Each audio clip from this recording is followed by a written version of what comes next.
Hey, welcome back everybody. Still raining out, so I'm stuck inside here.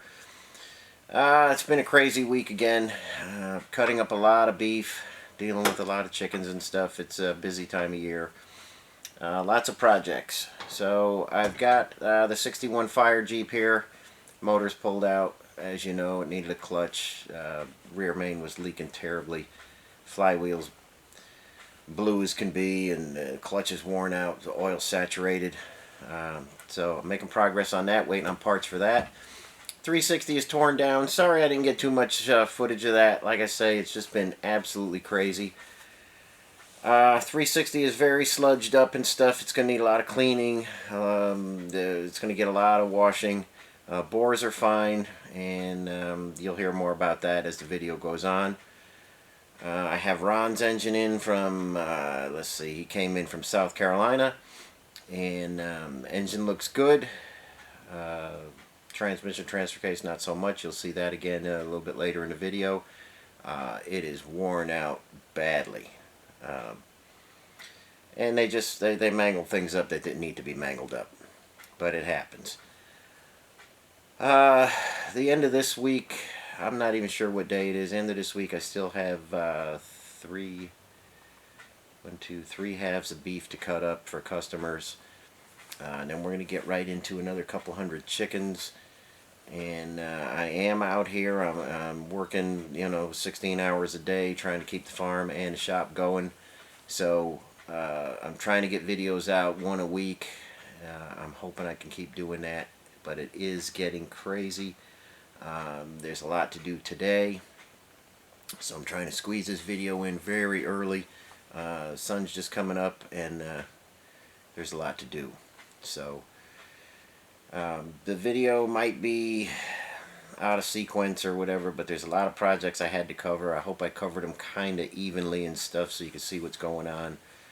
There's more stuff happening. Like I say, the scrambler's going out, and the body is coming inside, and we're going to start putting the floors and the panels and that. I did not get any of that footage on this video. But hang in there with me, and I'll be back with you after the video and tell you what's happening next.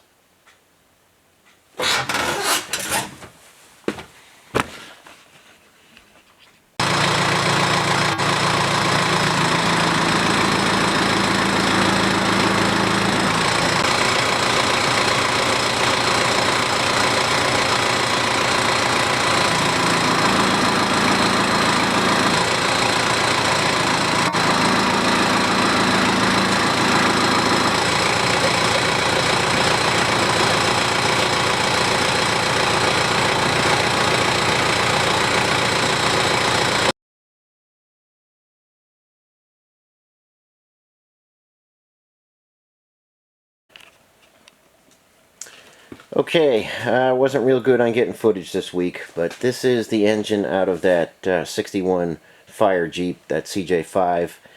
Rear main seal was leaking horribly. So I have a new rear seal in there. The exhaust manifold had two broken studs, so I had to drill out some studs. Manifold was in tough shape. Overall, this was kind of a leaker of an engine, but with the rear main fixed and the transmission not having engine oil in it anymore, it's got the right stuff in it, that's not leaking any longer. So that rear main was really getting into the clutch, and it was just fully saturated, and it just ruined the clutch. But when I took the starter out, that was mangled up, and the ring gear was messed up. So I'm going to put a new starter, put a new flywheel ring gear on there, and then get the engine back in there when the new clutch arrives. And this guy will be running in no time. And when there, those were leaking. So had I tried to run this engine as is, and again, it was a running engine, those core plugs would have just pissed coolant out. So not very good. But I'll show you some other parts of the engine. Hang in there. Okay, there's the intake we took off. Just about as crowded as you can make an intake. Not real good. Here is the valley pan gasket. You can see just the amount of garbage that was in this motor. This was this was rather sludgy for a 90,000 mile engine. Got everything apart here. As you can see, just, I mean, everything is just gone. Okay guys, here's the Jeep 360 crank. That's all polished up. Journals are all in good shape. You saw that I used a cork polishing belt on that, and that does a fantastic job of not taking any material off, but giving a very nice finish. So, crank's just sitting there right now, and I'll show you where the rest of the 360 motor is. I didn't get a whole lot of footage of it coming apart, but let's go take a look at it. Like I say, this is off 78 J10. It's been sitting for years. I gave it a quick cleanup, and that is high temperature aluminum paint. I think it's easier to keep them clean rather than raw aluminum. But pistons are standard, and I'm going to use those again, put new rings on them. I do have a edelbrock performer cam coming, cam and lifters coming. I'm going to change out the rocker arms and the valves and stuff. It's just easier for getting the engine done. You know, I could try and clean them and inspect them and stuff, but I'm just going to change that stuff out. Got a whole bunch of stuff there. The bore, surprisingly, there's no ridge here, and the bore is and measures perfect, 4-inch 080. So I'm going to hone that. You can see it's kind of glazed over. I think you can see how polished it is.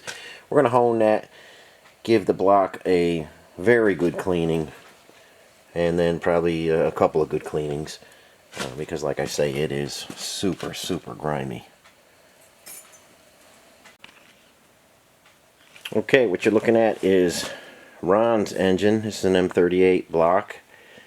Machine work has already been done on this one. I've got everything, and the machine work was done. They fixed a couple cracks. They put seats everywhere. They've got time certs in all 15 holes for the bolts. Every cylinder is sleeved. Number 1 has a flange sleeve in it. I think you can see how thick it is there. Machine work from this particular place was, you know, pretty good. And this particular machine shop, they only do machine work. They don't assemble engines. I thought that was kind of hard to believe, but I'm finding that more and more that guys aren't assembling engines. They're only doing the machine work. So this needs a good cleaning and a good checkout, and we'll start assembling that. And I have Ron's transmission transfer case apart, and we're going to look at that next. Okay, here we are over at Ron's transfer case pan. See all the metal filings in there? Let me try and get in there and show you. That's all metal filings in there. Oh, there it is in the transmission. Same thing. Everything was just getting eaten up. The thrust bearings and bushings and everything were just mangled up. Here's the shaft of the transfer case. They forced the wrong nut on there and absolutely mangled up those threads, just about as terrible as you can do it. So had a very hard time just getting that nut off. But this shaft is shot. That nut's not any good. Transmission, somebody went in there and put blocking rings in there. Yeah, you're not going to be able to see it from this angle, but there's nothing left to second gear. First gear is mangled up. Cluster gear is beat up real bad. Input shaft has got severely rusted teeth on it. So transmission's going to need just about everything. Transfer case is getting the Timken bearing upgrade here, because I'm going to try and show you this shaft. Get in there on it. Hang in there with me. Don't complain about the camera. Okay. There we go. Do you see how pitted that is? The noise that must have been making must have been phenomenal. So this is just completely beat up. This is why I use the Timken bearing upgrade on every transfer case I do, because there just isn't any good shafts anymore. You could there's a lot of guys saying, oh, we have a hardened shaft, blah blah blah. They wear out like they're terrible. So the only way I've gotten around that is with the Timken bearing upgrade. So I got that coming in for you, Ron. Otherwise everything is kind of beat up, but we'll get it back in shape for you. Okay guys, hope you enjoyed the video. Yeah, there's a lot going on, and I'm trying to show everybody's project that I can. We're going to get further into Ron's engine pretty soon, and I have another L head I'm building right now. I've got another one coming in from, I believe, Texas, from let's see, Kyle, I believe. Trying to get that set up for next week. Scrambler bodywork's coming next week, hopefully. And in between, you know, being in the cut room there and cutting beef and stuff, we'll get to other things. 360 parts are almost all here. Just waiting on a cam right now, and we'll start washing that, and we'll start assembling 360. I'll show you guys how to put the rear oil line in there, in case anybody's wondering how to do that. And there's just some other stuff that we'll be doing next week, and I'm gonna try, like I say, to get a video out every week. So hang in there with me. Thanks for watching, and if you like the video, hit the like button. You know, share the video, spread the word, and I'll catch you on the next one. Thanks for watching.